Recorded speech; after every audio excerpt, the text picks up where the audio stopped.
Conocí al doctor César Vázquez a la distancia, oírlo en alguna entrevista, en algún mensaje, sin conocerlo de cerca. En estos días con él también hemos descubierto algunas cosas, como por ejemplo que su compañero de estudios de medicina es el papá espiritual de Estrellita. Es la persona que se la ganó a ella para Cristo. Y fue mi líder de jóvenes en la iglesia en la que yo me criaba. Sí. Increíble. Nos tuvimos que callar anoche porque ya éramos casi primos y para no seguir descubriendo cosas. Pero fue una bendición descubrir todo esto. Aprendí a admirar la vida del doctor César Vázquez a la distancia y sabía que no solamente era cardiólogo, sino que era pastor, que es más o menos lo mismo, pero sin pastillas. De una iglesia influyente en Puerto Rico, una congregación que es parte de un grupo de iglesias que se les conoce como catacumbas. Esas iglesias se estremecieron a Puerto Rico temprano en la década de los 70.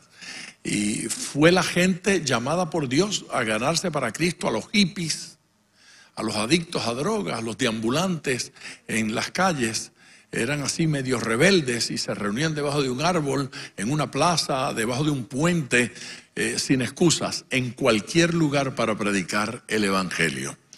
Y de aquel pocotón de muchachos, pues hoy hay médicos, abogados, ingenieros y toda una nueva generación que se está levantando. Así que fue algo muy lindo, muy lindo.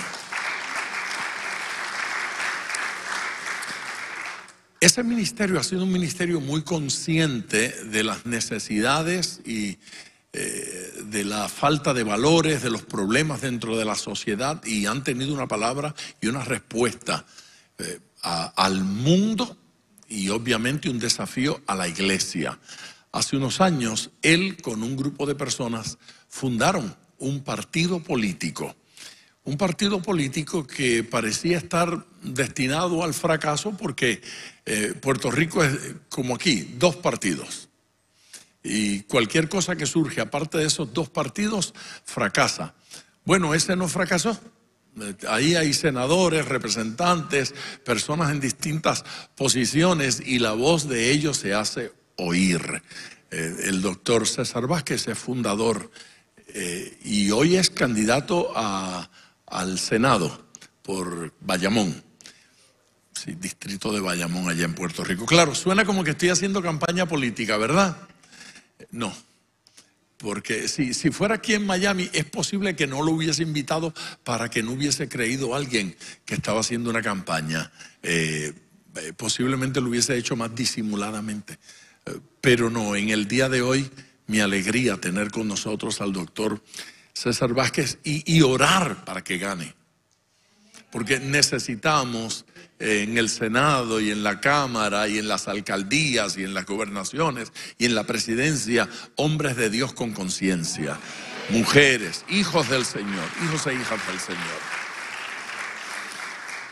Así es que sin más, por favor, doctor César Vázquez, ministrenos la palabra del Señor en este día. Recibamos a este hijo de Dios. Gracias, doctor. Muchas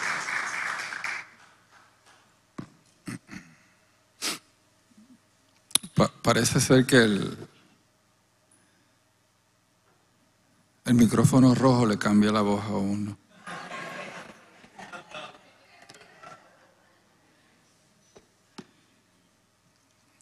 Gracias por la invitación. Ustedes tienen un problema a esta hora, porque el pastor me dijo, no tengas tanta prisa. Pero nada, la gracia de Dios es que mi mujer me está velando y ella me va a decir.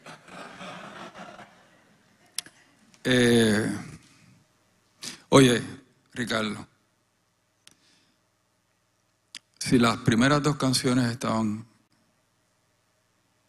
potentes, esa última está espectacular.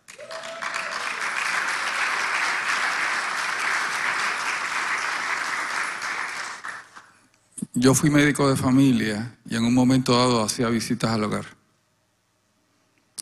Y enfrentar la tragedia que es para una familia, el adulto mayor que ha perdido sus capacidades cognitivas, intelectuales, eso me cogía 15, 20 minutos a atender al paciente y media hora al cuidador. Así que esa canción, espectacular, espectacular. Primero, mi esposa Susana, Susi,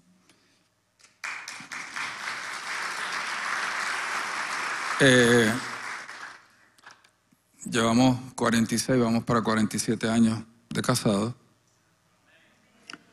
Usted no sabe qué hace para un hombre bajito y feo que una mujer alta y hermosa se enamore de él. Así que de las bendiciones que Dios ha traído a mi vida después de conocer al Señor, lo mejor que me ha podido pasar es que ella se enamore de mí. Porque yo me enamoré de ella rápido. Ella fue la que tuvo que luchar.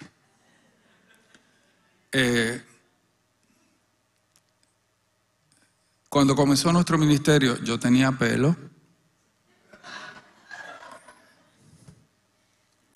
Y quiero decirles que, mire, hay jóvenes aquí, alguien que tenga 14, 15, 16 años, menos de 20 años. Lo peor que le puede pasar a uno a veces es criarse en la iglesia. Porque usted se cree que conoce a Dios. Es conocer coritos, es conocer historias bíblicas. Y usted jura que usted sabe lo que es el Evangelio.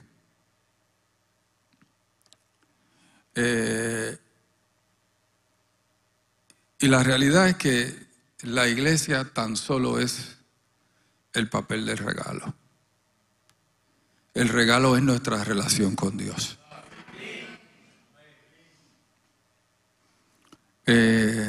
Muchas coincidencias. Su nieta cumplió 14 años el 25. Mi nieto cumplió 14 años el 27 de julio. Él se convirtió a finales de noviembre de 1971, yo el 10 de diciembre de 1971. Y las coincidencias siguen. Pero cuando mi mejor amigo, que era un pichón de impío, teníamos una diferencia. Yo era un impío con religión, él era un pichón de impío sin religión. Un tipo lindo, un tipo que podía ver pasar a una joven y se bajaba del carro, le decía 4 cosas y se iban a una esquina y se besaban. Y yo me moría de envidia. Se encontró con Dios. Y cuando quiso compartir conmigo su experiencia, yo lo rechacé porque yo pensaba que yo conocía quién era Dios.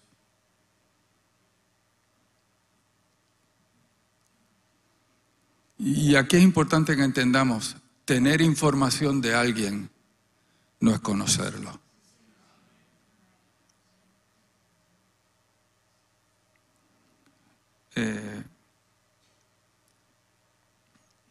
El día que yo me convertí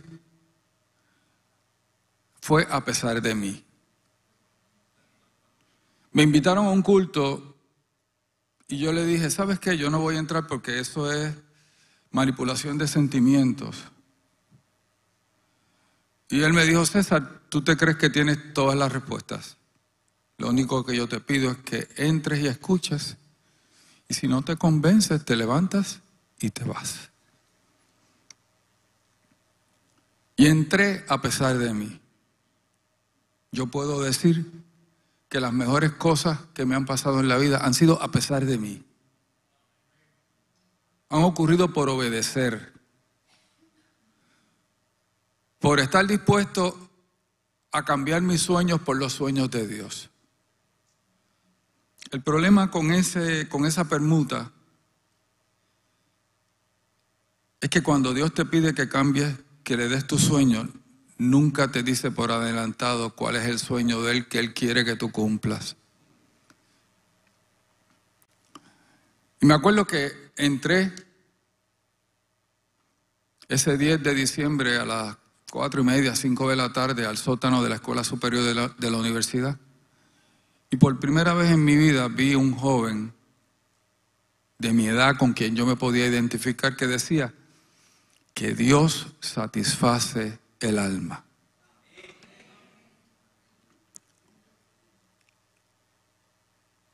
Joven, amigo, ¿por qué no nos acercamos a Dios? Que no es lo mismo que estar en una iglesia. No nos acercamos a Dios porque pensamos que Dios de alguna manera es de color gris y nos quita las alegrías en la vida, que acercarnos a Dios implica tener menos placer del que podemos tener por nuestra cuenta. En otras palabras, que lejos de Dios podemos gozar más.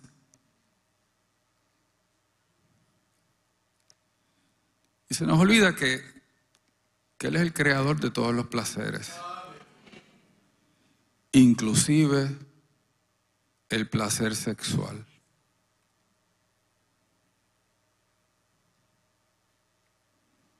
Segunda razón. Pensamos que Dios es una camisa de fuerzas que va a evitar que yo pueda desplegar mis alas y volar alto. Que Dios disminuye nuestras posibilidades. Es todo lo contrario. A mis capacidades Dios añade las suyas. Y me va a llevar a donde jamás yo pensé llegar. Y ¿saben qué? Yo nunca pensé ser médico. No me gustaban los enfermos, ni las pullas, ni la sangre.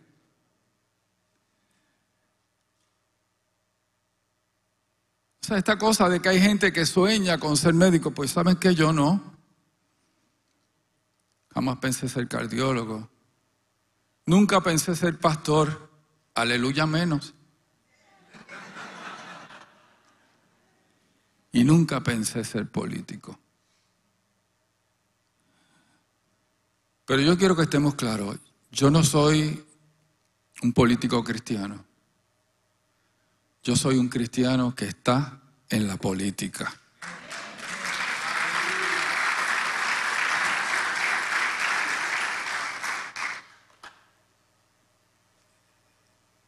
Ese día hicieron un llamado. Usted conoce la fórmula, ¿verdad? Todo aquel que quiera recibir a Jesús como su Salvador personal, levante la mano. Y a mí la mano me pesaba un quintal.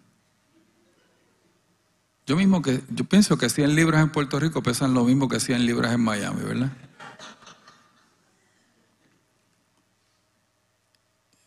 Y estaba con dos jóvenes, una era plan A y la otra era plan B. Pero en ese momento yo pensé, Señor, la realidad es que yo nunca te he ofrecido mi vida. Levanté la mano y a veces la gente que predican son como los gatilleros. Tú levantas la mano y ahí mismito te disparan. Dios te bendiga. Y ok. Después dijeron, pasa al frente. Y el salón era pequeño y estaba lleno y yo estaba en la parte de atrás.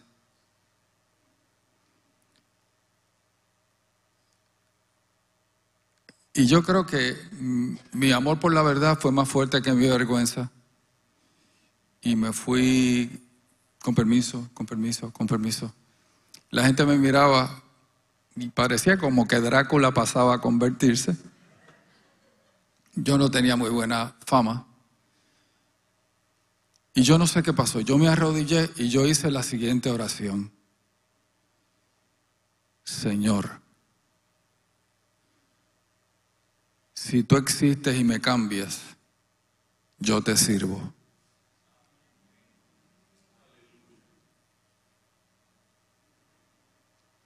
Porque al final del día, esto es entre tú y Él. Y le servimos a Dios no porque tengamos ideas acerca de Dios, sino porque hemos tenido una experiencia que nos ha transformado. Y el recordar esa experiencia donde Dios un día se hizo real en nuestra vida es lo que a veces nos da fuerzas. Porque el Dios que fue fiel en el pasado va a ser fiel en el presente y en el futuro.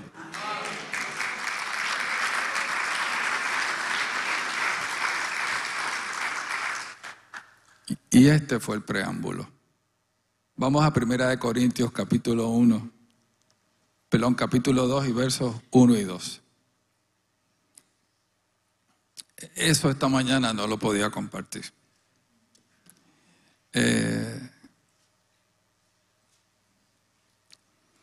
Pero me apasiona que la iglesia pueda llegar a los niños y a los jóvenes. Me importa que cada uno de nosotros piense en cómo venía a la iglesia cuando todavía no lo había conocido. ¿Ok? Nuestros niños y nuestros jóvenes son nuestro mayor tesoro. Nuestra mayor responsabilidad es comunicarles la fe, es formar su carácter. Queremos ganarnos a los hijos de los demás mientras los nuestros se pierden. Así que, hermanos, cuando fui a ustedes para anunciarles el testimonio de Dios, no fui con excelencia de palabras o de sabiduría, pues me propuse no saber entre ustedes cosa alguna, sino a Jesucristo y a este crucificado. La primera carta a los Corintios ha sido importante en mi vida como creyente, porque antes de yo conocer al Señor, la intelectualidad, el conocimiento, era lo que definía mi identidad. Yo tenía muchos baches emocionales, tenía problemas serios de conflictos internos, pero lo escondía todo detrás de las buenas notas. La realidad es que nosotros tendemos a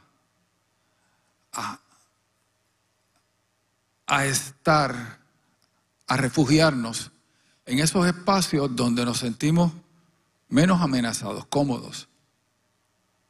Y en este asunto de las ideas, pues,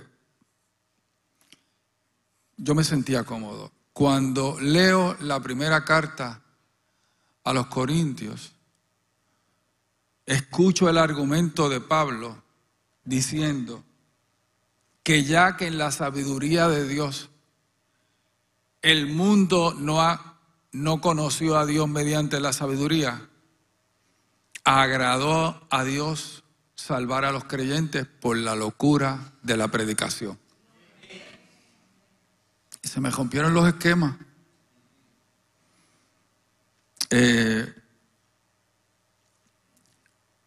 Pues me propuse no saber entre ustedes cosa alguna, sino a Jesucristo y a este crucificado. Corinto estaba cerca de Atenas. De hecho, si usted va al libro de los Hechos, ve que Corinto es la próxima parada después que Pablo predica en Atenas. Y en Corinto Pablo estuvo 1 año y medio. Fue el lugar donde estuvo más tiempo. Corinto era una ciudad cosmopolita, comercial, tenía 4 puertos. Era una mezcla de personas y de culturas. Ahí llega Pablo. Es en Corinto donde Pablo le dice a los judíos, ¿saben qué?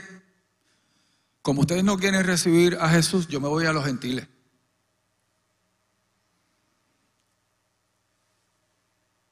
Y las cartas primera y segunda a los Corintios son cartas bien personales.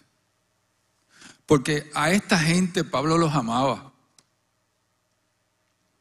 Y cuando usted ama a alguien, lo que esa persona piensa de usted o lo que esa persona hace es importante.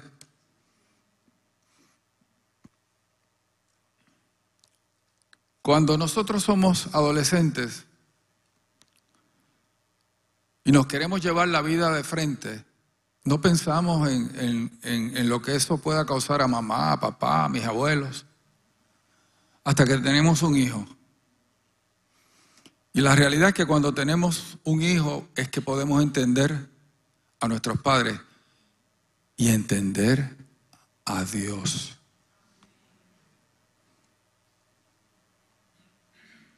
Porque cuando usted tiene un hijo y lo ama, ya usted no piensa en singular. Bueno, se supone que usted cuando se casó empezara a pensar en plural en nosotros. Pero ese plural se multiplica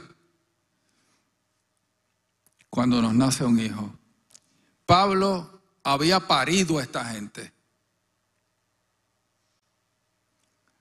Y la iglesia de Corinto tenía algunos detalles. Cuando comienza la carta a los Corintios, Pablo los exalta, los alaba. ¿Saben qué? Ustedes están completos. Ustedes tienen todos los dones. Y después los deja caer. Pero ustedes están divididos.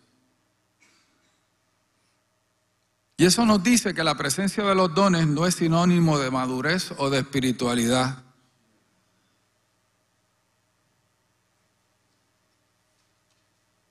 Repítase a usted mismo.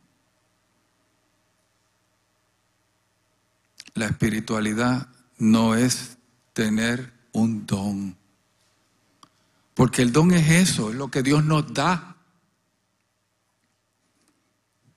Es como usted coge un hijo que no trabaja y le mete un Mercedes-Benz en las manos y le da una tarjeta para que le dé mantenimiento y le eche gasolina.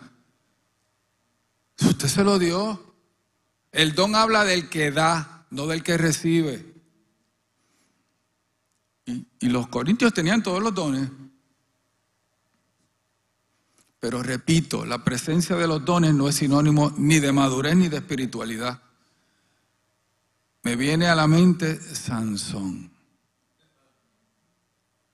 Al mundo no le impresiona nuestros dones, sino nuestro carácter. Al mundo no le importa si aquí se habla en lenguas o hay profecía.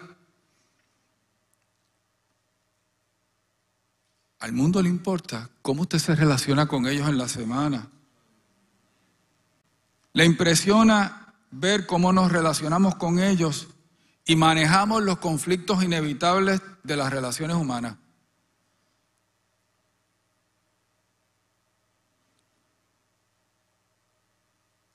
Los conflictos son inevitables en las relaciones humanas. Mire, ¿cuántas veces usted no ha tenido conflictos con usted mismo? No debía haber hecho eso. Esto no me salió bien. Pues imagínense.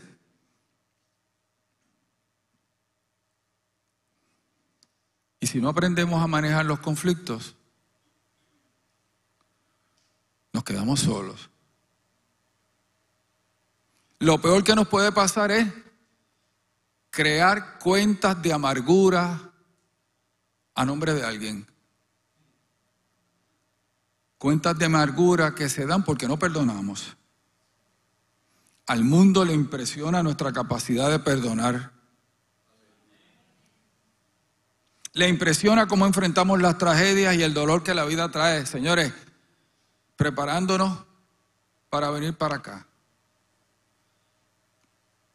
Esta amiga nuestra, su mamá se murió de repente. Nosotros hablamos con ella la semana antipasada.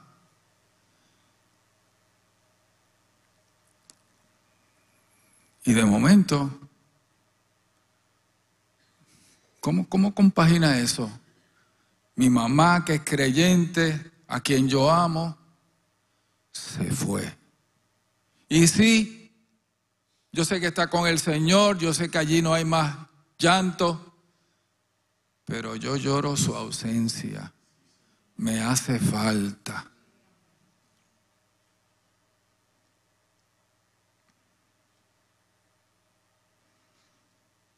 Y cuando usted vive esa experiencia que destroza el corazón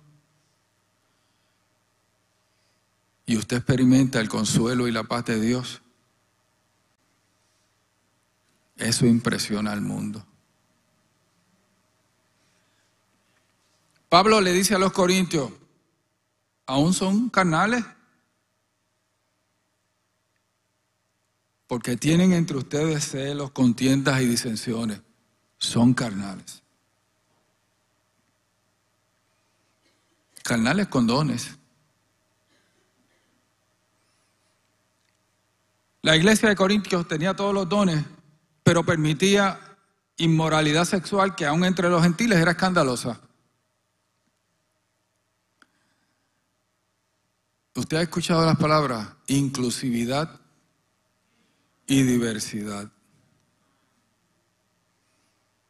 Yo quiero que usted entienda que el Evangelio es inclusivo y es diverso. La verdadera inclusión. Porque en Cristo Jesús no hay judío ni griego, no hay esclavo ni libre, no hay varón ni mujer, sino que todos somos uno en Jesús.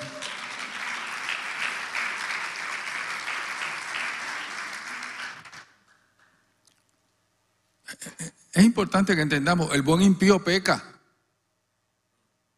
No viene a la iglesia. Cuando viene a la iglesia es una de dos, o viene obligado,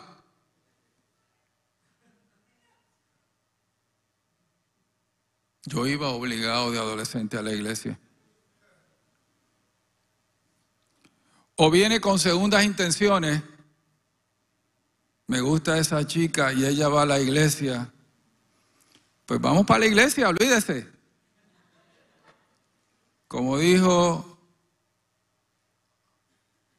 un protestante, París bien vale una misa. O tres, usted está tan machucado por la vida y se está ahogando que está dispuesto de agarrarse a un alambre de púa. Y me acuerdo, cuando yo tenía la garganta explotada, yo veía la inyección de penicilina con alegría. En serio. Porque el dolor cambia la perspectiva de las cosas. Y ¿sabes qué? El vecino mío es aleluya y yo lo veo feliz y yo no sé por qué, porque él no bebe no bebe tanto, no bebe ni fuma, le es fiel a la mujer y yo me estoy cayendo en canto. Déjame ir a la iglesia, a ver, qué rayo, lo he tratado todo, pues lo último que voy a tratar. Y de momento se encuentran que Dios es la verdadera felicidad.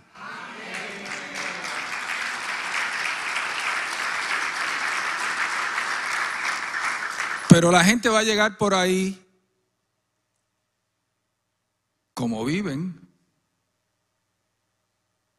La pregunta es, ¿los vamos a recibir como lleguen?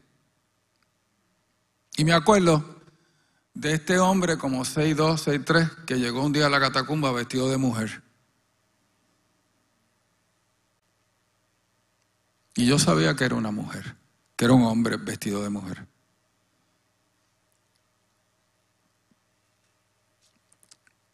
Y nosotros teníamos en el culto lo que llamábamos el Cristo te ama, que era un tiempo donde cantábamos a son de conga y nos saludábamos unos a otros.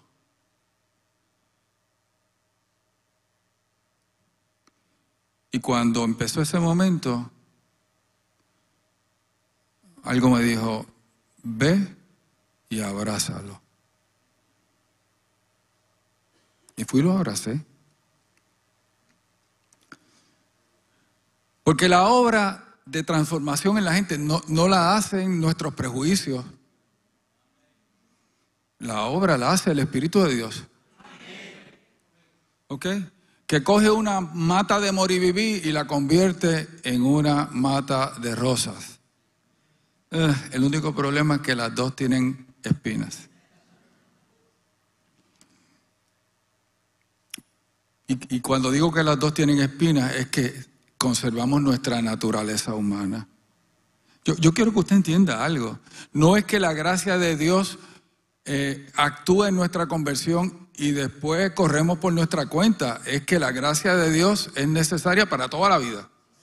Porque no importa lo que logremos en la vida, no importa cuánto conozcamos de las Escrituras, no importa los puestos que hayamos alcanzado, no añadimos ni un ápice a la obra de la cruz. Y en eso debemos estar claros. Gracia no es permisividad. El apreciar la gracia de Dios debe generar en nosotros un anhelo de santidad. La gracia de Dios es gratis, pero no es barata. Le costó a Jesús morir en la cruz.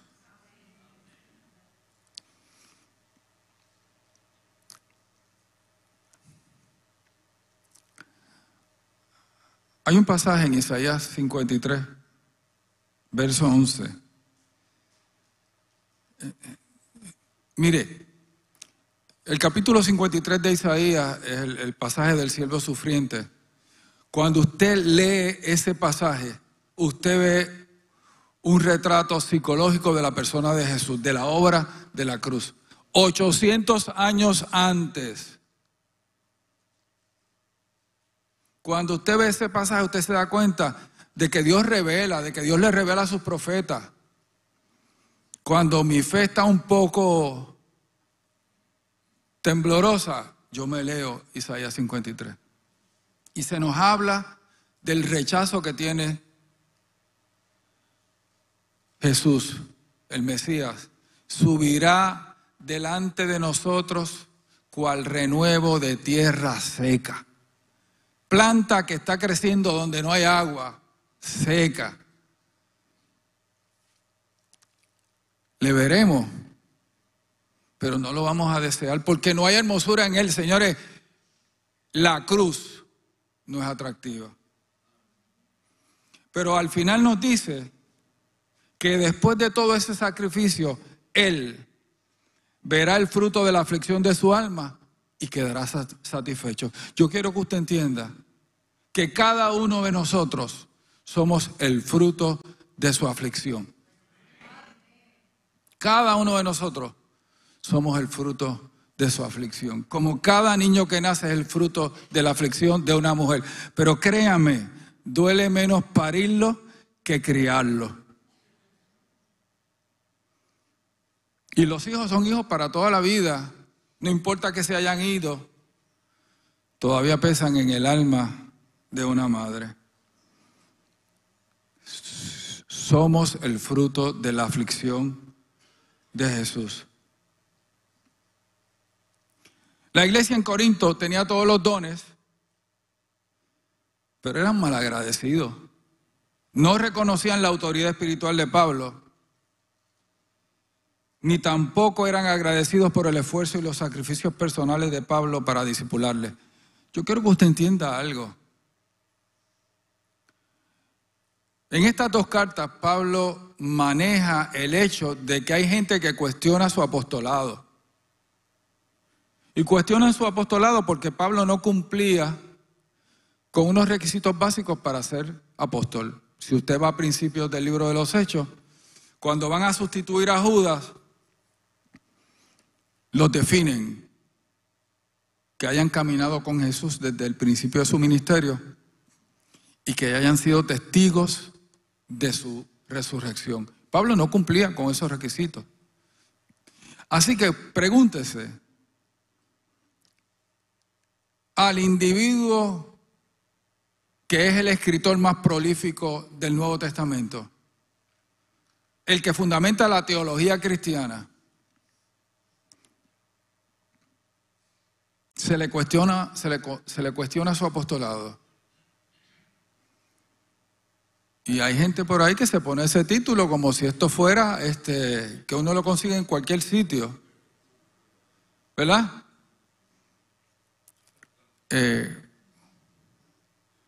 Pero lo peor de todo es que quienes estaban cuestionando el apostolado eran los que Pablo se había ganado para el Señor, los que habían visto el poder de Dios manifestarse a través de Pablo.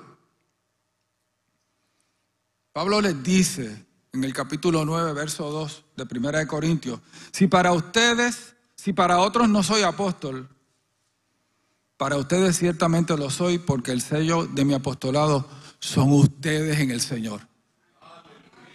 A lo mejor los que no me conocen pueden hablar, pero en serio, ustedes, con quienes yo conviví año y medio. Interesantemente, Pablo no vivió de la iglesia.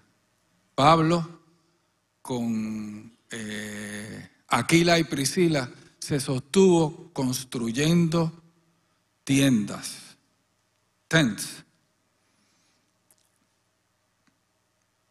Pero se los ganó, los discipuló. Y en un acto de soberbia y de sentido de superioridad espiritual, por expresar los dones, ellos menospreciaron a Pablo. Esa era la iglesia de Corinto. ¿De qué otros asuntos pudo haber hablado Pablo? Porque, señores, yo quiero que usted entienda que cuando nosotros predicamos la cruz, somos rechazados. Punto. Y yo quiero que usted entienda que es una necesidad básica psicológica humana el recibir aceptación. Así que la iglesia del siglo XX ha tratado de negociar la pureza de la doctrina y ha tratado de mitigar el impacto de la crucifixión. Y queremos vender una leche adulterada que no caiga tan mal, que sea mejor digerida por una sociedad. ¿De qué cosas pudo haber hablado Pablo? La historia de Corinto nos dice que la ciudad griega de Corinto fue destruida por un general romano en el año 146 a.C. ¿Por qué? Porque se sumó a una rebelión contra Roma. Y los pusieron de ejemplo. Mataron a todos los hombres y a las mujeres y a los niños los vendieron como esclavos. En el año 44 a.C., Julio César, mi antepasado, la reconstruyó como una colonia romana. Así que, si había una ciudad que estaba bien consciente de lo avasallador que podía ser el poder militar romano, era Corinto.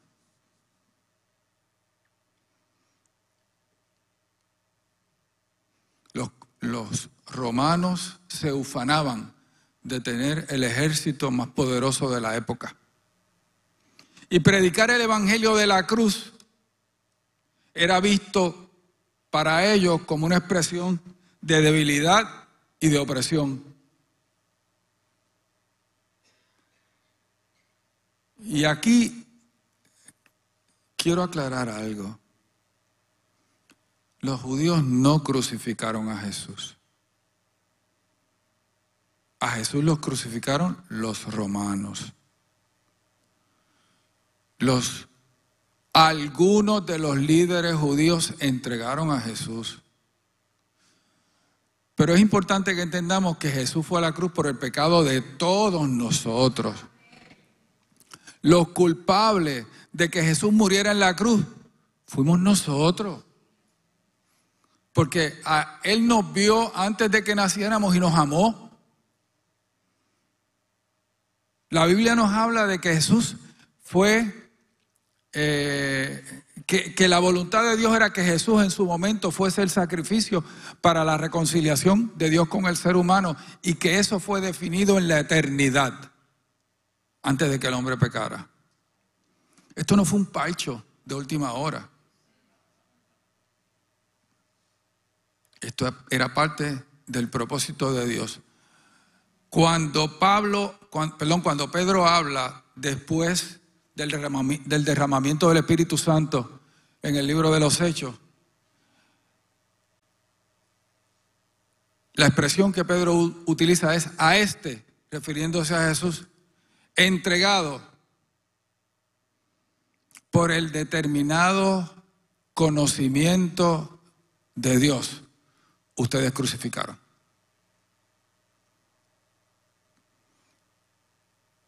Frente a ese mundo que tenían como referencia de lo más grande el poder, predicar la cruz no hacía sentido. Si usted mira la mitología griega, la mitología romana, la mitología vikinga, usted va a ver hombres prensados, mujeres que les sobra todo. Cuando usted va a la cruz, usted ve un hombre desfigurado por el dolor y por el maltrato físico. Pablo podía hablar de las riquezas. Esto era una ciudad vibrante en el comercio. Podemos hablar de tener un buen sueldo. Definiciones de éxito: los 15 y los 30, peposos. Buen sueldo, cuentas bancarias, buen crédito, cuentas de inversión robusta, economía nacional fuerte con una balanza de pago favorable.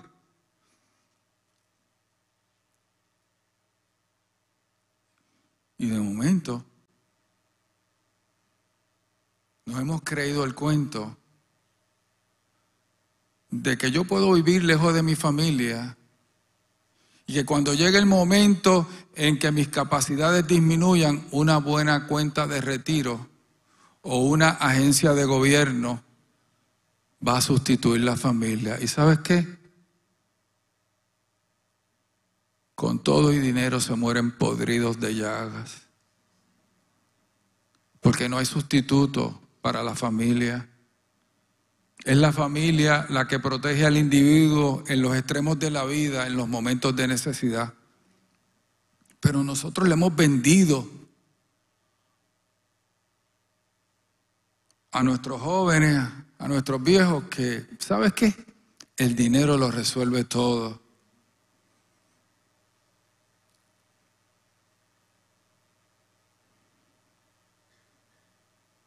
Bueno, el dinero puede pagar un buen funeral, pero no asegura la eternidad. Frente a esta adoración por el dinero, tenemos la cruz como expresión de pobreza y de fracaso. Usted sabe que los crucificados morían desnudos. Porque la cruz no era meramente un instrumento de castigo, era un instrumento de humillación, de tortura, para aterrorizar una población. Por eso era que los ciudadanos romanos no podían morir en la cruz, excepto los que cometían alta traición. Pablo podía hablar como lo hizo en Atenas, un poco para llegar con el mensaje de la cruz. Podía hablar de la sabiduría humana. Cuando hablamos de filosofía griega, siglo V antes de Cristo, Sócrates, Aristóteles, de eso podía Pablo hablar. Hoy en día hablamos de ciencia, de tecnología, de inteligencia artificial. Pero ¿saben qué? Seguimos siendo tan miserables sin Dios como lo éramos hace 50,000 años atrás. Porque si usted se mete en las redes, usted va a ver tanta gente con fama, con dinero, con éxito, que se muere de una sobredosis de fentanilo, o que se suicidan, o que cometen locura. Porque Dios ha puesto eternidad en el corazón del hombre y solo Él puede satisfacer esa necesidad.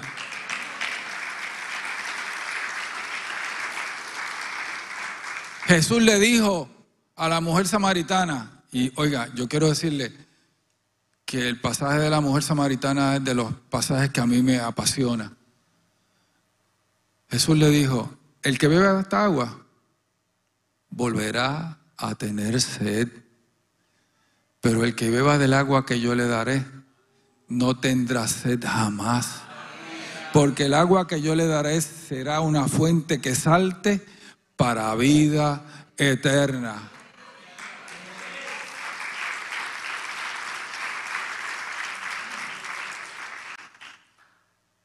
Vemos la cruz como expresión de ignorancia. Y la cruz realmente es la expresión de la sabiduría de Dios. ¿De qué otra cosa podía hablar Pablo en Corinto? Corinto era una ciudad licenciosa. Definición de licenciosa. Cuando la gente se arrastra por las cunetas.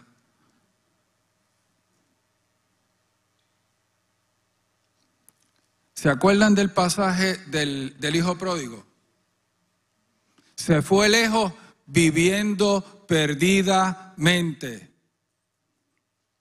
Como me decía su pastor, que en un momento estaba motivado. ¿Sabes qué? Yo también pensé eso. Irme lejos de casa y hacer lo que me diera la gana. Nuestra sociedad ha definido felicidad como placer sexual, sin ningún límite moral. No solamente hemos definido la felicidad de esa manera, hemos definido nuestra identidad a través de conductas sexuales. Y no solo eso, tengo el derecho de imponerle a la realidad mis fantasías, pero no me basta con creerme mis mentiras, voy a obligar a otros a que me las validen. Y si no me las validan, pues sus expresiones son de odio. Hemos creado gente que vive solo para su felicidad personal, para el placer, que son incapaces de esforzarse por algo o de sacrificarse por otros. Que todas las relaciones las evalúan a base de conveniencia personal. Y frente a esa exaltación del hedonismo, la cruz es expresión de negación y de disposición al sufrimiento y sacrificio. El que quiera venir en pos de mí, niéguese a sí mismo, tome su cruz los domingos, cada día. Porque si fuera los domingos, Ricardo, fuera solamente los domingos. Pero ¿saben qué? Aquí es un mamey negarse uno mismo. Realmente, la vida cristiana la vivimos el lunes, en el tapón. ¿Ok?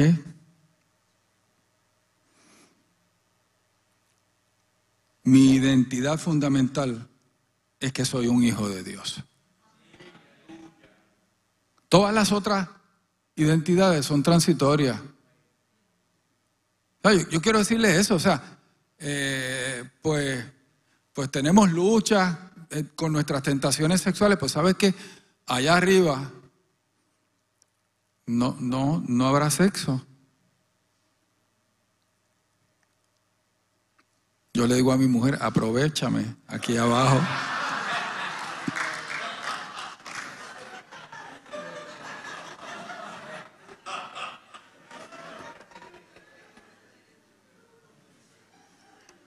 Usted sabe una de las verdades liberadoras, que Dios es el autor de nuestra sexualidad.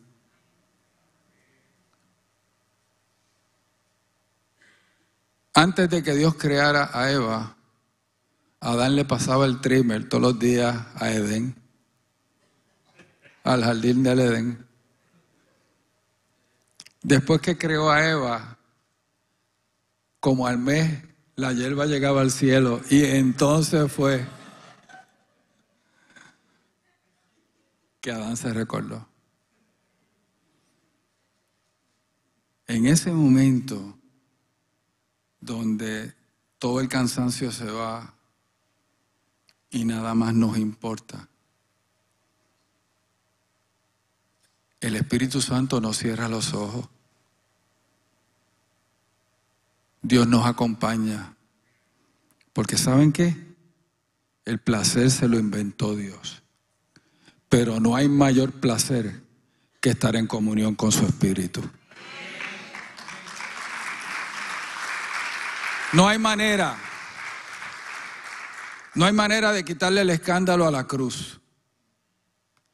En uno de los edificios de la colina Palatina, que es la colina central de las 7 colinas de Roma, donde estaba la sede del gobierno romano, se encontró una tarja de yeso con un dibujo. Un hombre en una cruz con una cabeza de burro. Alexamenos adora a su Dios. Año 200 después de Cristo, una burla a la crucifixión. 2 días atrás, la delegación de Francia, en la ceremonia inaugural de las Olimpiadas, hizo una burla a la última cena de Jesús. La palabra de la cruz es locura a los que se pierden. Y es importante que entendamos que sí, esto es algo indigno, que sí, que es insultante, pero realmente esto es diagnóstico de su condición espiritual. Están lejos de Dios, porque como no han tenido una experiencia con Dios, piensan que la experiencia cristiana es meramente lo que pasa en los lugares de culto.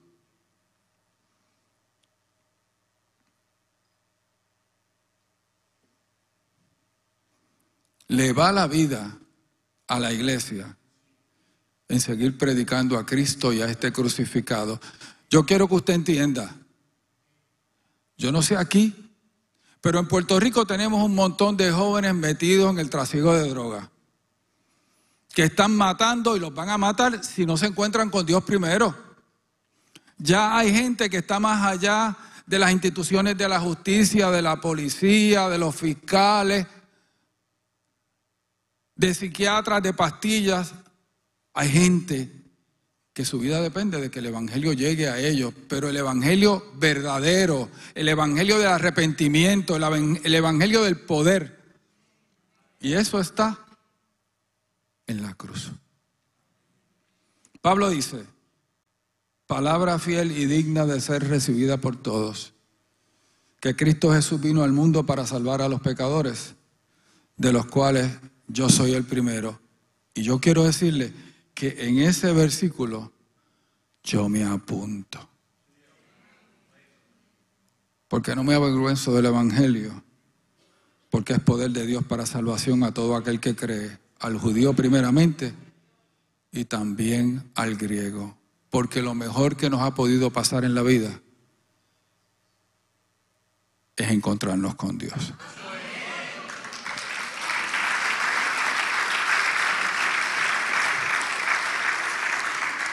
Señor, te damos gracias, Padre. Gracias por tu amor. Porque tu amor no son palabras vacías. Porque manifestaste tu amor sustituyéndonos en la cruz. Allí debimos haber estado nosotros. Tu palabra dice que al que no conoció pecado, tú lo hiciste pecado para que nosotros fuésemos hechos justicia de Dios en él. Gracias, Señor, aleluya. Porque somos tus hijos.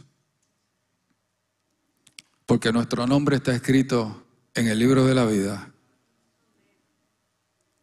Y que próximamente escucharemos las trompetas sonar. En el nombre de Jesús. Amén.